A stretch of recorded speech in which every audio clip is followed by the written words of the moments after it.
Okuva ku lunaku lw'Essande abakulembeze mu ggwanga South Sudan okuli President Salva Kiir wamu ne yali omumyuka we Ssaabayiika Dr. Riek Machar bazze batula mu ggwanga Ethiopia mu kibuga Addis Ababa kyokka nga balimu okukkaanya ku nsonga y'okuzza emirembe mu nsi yaabwe.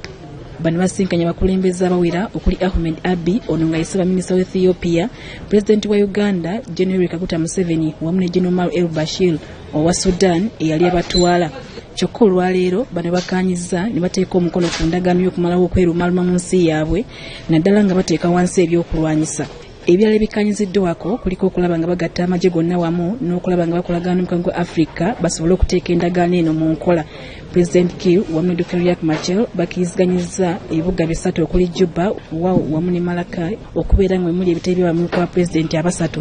Okusinziira ku ndagaano eno ng'erabiddwako ne bannamawulire, President Kiir wamu ne Dr. Machar bakkiriziganyizza Sudan gye beekutulako okukuuma enzi z'amafuta zonna eziri mu South Sudan ate ng'era eweereddwa obuvunaanyizibwa okuziddaabiriza okulaba nga ziddamu okukola. Bano balayidde okuddamu okukolera wamu nga guno gugenda kubeera mulundi gwa kusatu nga bano basalawo okukolera wamu balabe nga banyweza ensi yaabwe. Pulezidenti wa Sudan General Omar el-Bashir asuubiza nga bagenda okulwana oba akuuka ejjembe alikuuke naye ng'eggwanga lino lirina okutebenkera.